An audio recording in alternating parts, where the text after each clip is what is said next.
Welcome to the ByP Responds videos. So, I've got an announcement that I think is kind of exciting. It's new. It can prove to be very interesting as he carries forward with this new project that he's doing. Lou Elizondo is now YouTubing his responses to questions from his subscribers. So he's got a new YouTube channel, and he just posted his first video yesterday. He's having a gentleman ask the questions, a good friend of his, and he is responding to them as best he can. This promises to give us some really nice and interesting information. What he says in this one clip that I want to share with you is electrifying, and so I want to share this clip with you. This will blow your mind. It did mine. Let's take a look. Asks, Lou, can you expand on the Italian's helicopter that was allegedly shot down by a UAP and anything we have learned from that? Yeah, one of the lead investigators was actually the equivalent of the Italian commander for the SEALs, their Navy SEALs equivalent, special operations.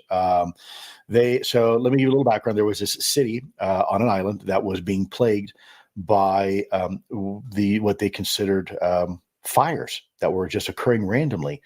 And when you looked at when the investigators looked at the burn patterns in some of these older houses where the copper wiring was a conduit, they were actually able to calculate the wavelength. And they thought this was some sort of directed energy. Initially, they thought it was a Soviet sub, a Russian submarine near the horizon that was shooting directed energy beams at the village, and it was causing these fires. And so because of that, they built this huge Faraday cage, actually, around the village, in front of the village, to try to see if they could actually collect these waves.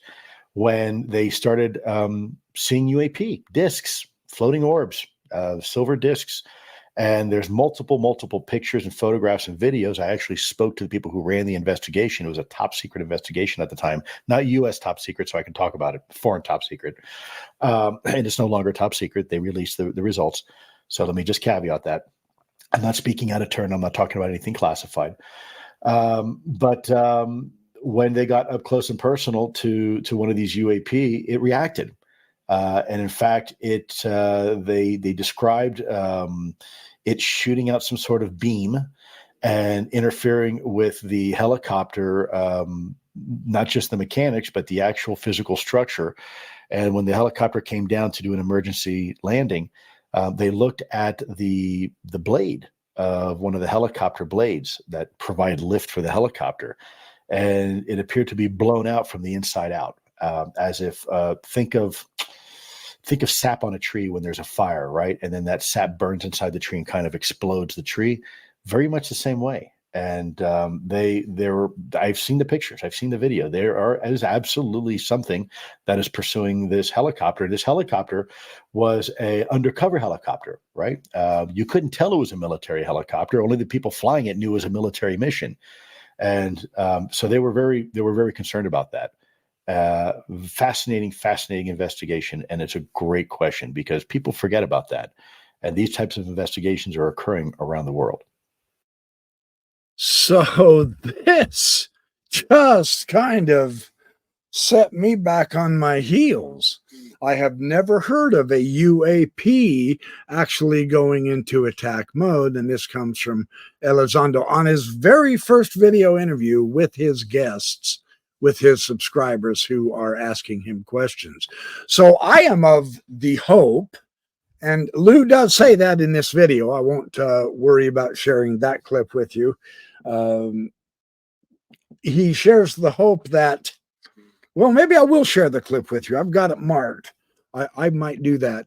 My hope is that these things are friendly because they are so vastly superior that even if they tick us off and break all of our laws and torture us and try to kill us or enslave us or whatever, we really don't appear at this point, based on the various reports of military intelligence, of governmental intelligence, etc. Governmental intelligence, almost an oxymoron, isn't it? Based on these reports, we can't stop them. Well, now we see a UAP in an offensive maneuver that damaged the helicopter. That's rough. I'm hoping they're friendly. But Lou says there's actually no evidence of this hope. In fact, yeah, let me go back. Let me go back to this. Hold on. I've got this. Yeah, let's go back here. Hold on. And hopefully I am going to get YouTube Premium, I promise. I know there's a lot of people who've said, hey, dude, get YouTube Premium. I will, I promise.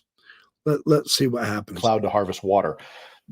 Probably better to go to water to harvest water. So in this particular case, if you wanted to harvest hydrogen, hydrogen is found naturally in a very condensed state in only one combination, and that is with oxygen, and that makes H2O, or water. All right, this part right here. The next question comes from Richard Till 6331. He says, Lou Elizondo, thank you for everything you do. I have a question. If Russia were getting ready to launch a nuclear weapon, do you think these quote-unquote beings, aliens, etc., have the ability to neutralize these weapons? Personally, I wish they'd be proactive and neutralize every nuclear weapon. Yeah, here, me too. Hell, I wish they'd neutralize every weapon, period. But that's not up to me. We do know that they have the ability to interfere with our nuclear capabilities. We have seen them in some cases, it would appear to be deactivating an entire flight of our nuclear missiles, ballistic missiles. But as encouraging as that may be, in Russia, it was a different case. A UAP actually armed one. And so therein lies my concern. And furthermore, if you look at your question on the historical context of the greater UAP issue, you'll notice something. In fact, there's only been one country that's ever deployed an atomic or nuclear device, and that's been the United States. And we did it in World War II, and we vaporized almost 500,000 souls off the planet almost instantly. And the UAP didn't stop that from happening either in Hiroshima or Nagasaki. Furthermore, they didn't stop the development from the atomic age to the nuclear age, where we go from the kiloton yield to now the megaton yield, right? The city squashers, the real big nukes. They didn't stop the testing of nuclear technologies in the deserts of Nevada, or Russia doing high altitude tests or underwater tests. In fact, they didn't stop the proliferation of nuclear weapons, going from just the United States, then Russia, and now everybody, to include possibly Iran and North Korea and Pakistan and India, and name your country, all have now nuclear capabilities, nuclear weapons, right? They didn't stop that from happening. And they didn't stop some of the nuclear accidents like 3 Mile Island or Chernobyl or Fukushima. So the argument that, are they here to help us? There's just no evidence to suggest that, other than maybe wishful thinking. Now, I wish the same thing. I really hope that's the case. We just don't have any real information to substantiate that. And so there's a lot of people at the Pentagon that don't want to take that risk. They're not willing to say, look, I'm going to gamble your future and our safety, because we hope these things are here for nice reasons, right? That's a gamble that your national security apparatus and most national security apparatuses aren't willing to take that chance. That's pretty somber. I mean, doggone it. Now, and I want more than anything else to base all of my speculation, my reasoning, etc., as best as I am able to, my critical thinking on all sides of this issue. We really have to establish a basis based on evidence, and the evidence that he elaborated there in this clip is pretty strong, and that disturbs me. It's just something I'm going to have to work within and work with as I continue gathering information from my various resources. I am adding more resources all the time, whether articles, books, videos, video clips, etc., so that I can share with you in a sort of a philosophy of maximum amount of information without getting too technical and boring, because we podcasters want this program, this information to move forward, this discussion to occur, to broaden, to benefit the humanity on our world. That's our goal. And so we're going to do whatever is within our power to establish just that. So I hate to leave on a negative note like that, but it is a somber reminder of what we could be up against.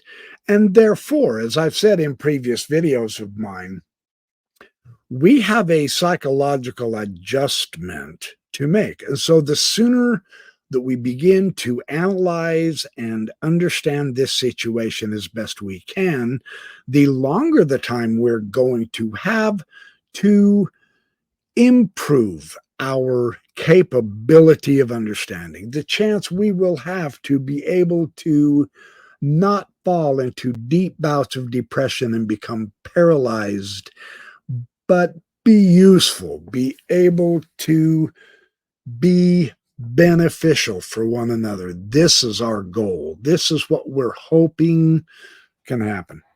So with that said, that's the ByP Responds video for today. I wasn't going to make one today, but I ran across this great news that Elizondo has his own YouTube channel where he is beginning to try to interact.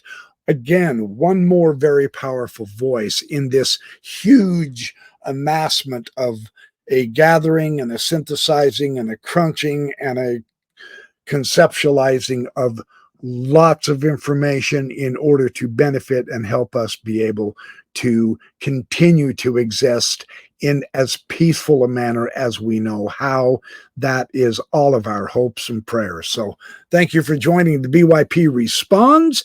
I will return just as soon as I can as I gather more information, which is happening right now as I'm speaking, actually.